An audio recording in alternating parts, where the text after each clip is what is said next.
अगर आपके UN number को फॉरगेट करते टाइम आपके सामने इस तरह का एरर मैसेज आ रहा है जहां लिखा है कि आपका ये यूएन नंबर किसी आधार कार्ड से कनेक्टेड नहीं है, अपने एम्प्लॉयर से कांटेक्ट कीजिए। तो क्या इसमें आप बिना एम्प्लॉयर से कांटेक्ट किए करवा सकते हैं? इस वीडियो में हम यही बात करेंगे। पहले मेरा परिचय, मेरा नाम सागर है। ये जो पीएफ का चैनल है ये एक्सपर्ट चैनल है। जो आपको कह रहा हूँ ये आप मान लीजिएगा। आप इधर उधर किसी एजेंट के चक्कर में मत पड़िएगा, आपको स्कैम किया जा सकता है। सबसे पहले ये समझना है कि एरर आ क्यों रहा है। इस एरर के आने की वजह ये है कि ये एक तरह का बैंक खाता है। ये बैंक खाता जिस बैंक में खुला है वही जानता है कि कौन आदमी हमारे पास आया था और इस बैंक के अंदर जो पैसे जमा है वो किस आदमी के हैं। तो पीएफ ऑफिस कहता है कि भाई साहब, ये जो आपका यूएन नंबर है, हमें ये नहीं पता है कि ये यूएन नंबर किस आदमी का है। इसको पता लगाने के लिए हमने बस एक ही कंडीशन रखी है कि जिस आदमी का आधार कार्ड इससे कनेक्टेड होगा हम ये मानेंगे कि ये यूएन नंबर उसी आदमी का है। तो आज के दिन में आपके यूएन नंबर में आधार कार्ड लिंक नहीं है, तो आप अपने उस आदमी के पास जाइए, उस कंपनी में जाइए जिस कंपनी ने आपके इस यूएन नंबर को बनाया था, या जिस कंपनी के आईडी जो है इस यूएन में ऐड होगी। अब देखिए, ऐसा हो सकता है कि 2021 से पहले ऐसा पॉसिबल था जहां पे आपकी कंपनियां जो है बिना आधार कार्ड ऐड हुए भी आपके यूएन नंबर के अंदर अपनी सर्विसेज ऐड कर सकती थी और कंट्रीब्यूशन भी जमा कर सकती थी। तो ये एक अंदाजे के लिए मैं टाइम बता रहा हूँ, एग्जैक्टली मुझे नहीं पता है। 2021 ही है जहाँ तक मुझे ध्यान है।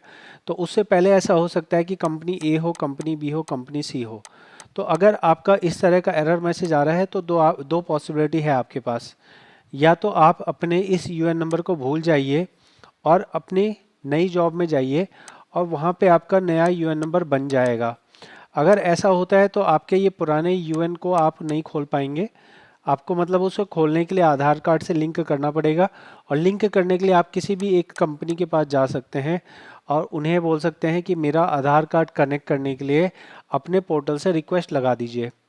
अगर आपकी कोई भी पुरानी कंपनी जो उस यूएन के अंदर मौजूद है वो आपके करेक्शन के लिए आप ऑनलाइन सिस्टम से जॉइंट डिक्लेरेशन की रिक्वेस्ट लगा देती है, तो आपका आधार कार्ड कनेक्ट हो जाएगा। अगर आपके नाम में गलती है वो ठीक हो जाएगी, डेट ऑफ बर्थ में गलती है वो ठीक हो जाएगी, और आपका यूएन एक्टिवेट हो उसके बाद में आप अपना ये फॉरगेट पासवर्ड कर पाएंगे। अगर ये नहीं हो पाता है तो फिर इस यूएन को भूल जाइए और नया यूएन नंबर बनाएंगे, और नए यूएन में जो आपके पैसे ऐड होंगे वो पैसे आपको मिलेंगे, वो आप पैसे आप देख सकते हो। फिर आपके पुराने सारे पैसे डूब जाएंगे।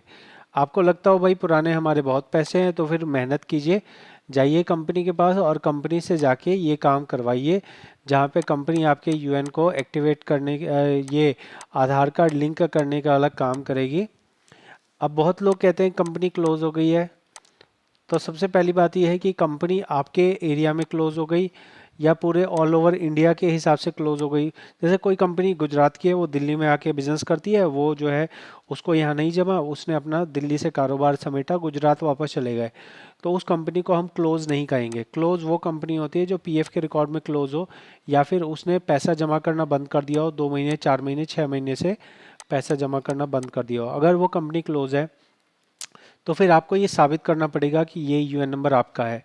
फिर ये लंबी कहानी होगी। जैसे मैंने कहा कि मान लो गुजरात की ऑफ कंपनी थी तो आपको गुजरात जाना पड़ेगा। मान लो सूरत की कंपनी थी तो सूरत जाना पड़ेगा, और सूरत जाके आपको अपना बैंक पासबुक लेके जाना पड़ेगा कि भाई देखो, इस कंपनी का ये मेरे पास आई कार्ड है, इस कंपनी का मेरे पास ये सैलरी स्लिप है, इस कंपनी ने मेरे को बैंक खाते में पैसा दिया है, सारी चीज़ें मेरे पास हैं, और ये मेरा नाम मैच हो रहा है या फिर मेरा नाम थोड़ा बहुत आगे पीछे हो रहा है, और मेरा डेट ऑफ बर्थ सब कुछ सही है, ये पैसे मेरे हैं। मेरा आधार कार्ड लिंक करने के लिए मैं ऑफलाइन जॉइंट डिक्लेरेशन फॉर्म लेके आया हूँ। कृपया करके जॉइंट डिक्लेरेशन फॉर्म ले लिया जाए। तो उनके क्षेत्र में जो अधिकारी होंगे जिनके पास पावर होगी जॉइंट डिक्लेरेशन को वेरीफाई करने की कंपनी क्लोज के केस में, वो उसको वेरीफाई करेंगे। अगर आप अदर स्टेट से जा रहे हो तो जिस बैंक में आपका अकाउंट हो उस बैंक के मैनेजर से जॉइंट डिक्लेरेशन को वेरीफाई करवा लीजिएगा। मोहर एक होती है बैंक वालों के पास जहां लिखा रहता है कि हम ओरिजिनल देखकर इस डॉक्यूमेंट को वेरीफाई कर रहे हैं। तो इस तरह की मोहर आप बैंक से लगवा लीजिएगा जॉइंट डिक्लेरेशन फॉर्म में, और उसके बाद आप जाके पीएफ ऑफिस में जमा कीजिए। अगर पीएफ ऑफिस उस फॉर्म को सही समझता है तो आपका फॉर्म ले लिया जाएगा और फिर आपकी करेक्शन हो जाएगी और फिर आपका आधार कार्ड लिंक हो जाएगा। तो ये काम होने के लिए काफ़ी मुश्किल है, आप कोशिश कर सकते हैं। जो मैं आपको बता रहा हूँ ये 100% सही जानकारी है।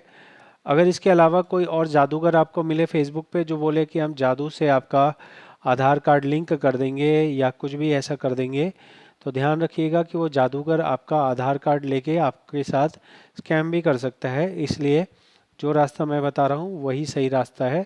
आप चाहें तो इस बारे में पीएफ ऑफिस जाके भी इंक्वायरी कर सकते हैं। वहाँ आपको इतने डिटेल में अच्छे से नहीं बताएंगे क्योंकि उनके पास इतना टाइम नहीं है। मैंने एक बार वीडियो बना दी, चाहे 1000 लोग देखें 10,000 लोग देखें, मेरा एक बार टाइम लगा है। आप अगर इस वीडियो से अच्छा लगा हो आपको तो आप सब्सक्राइब करें। हम यहाँ पे 2,52,000 पे हैं, हम यहाँ पे 3 लाख सब्सक्राइबर पूरा करना चाहते हैं।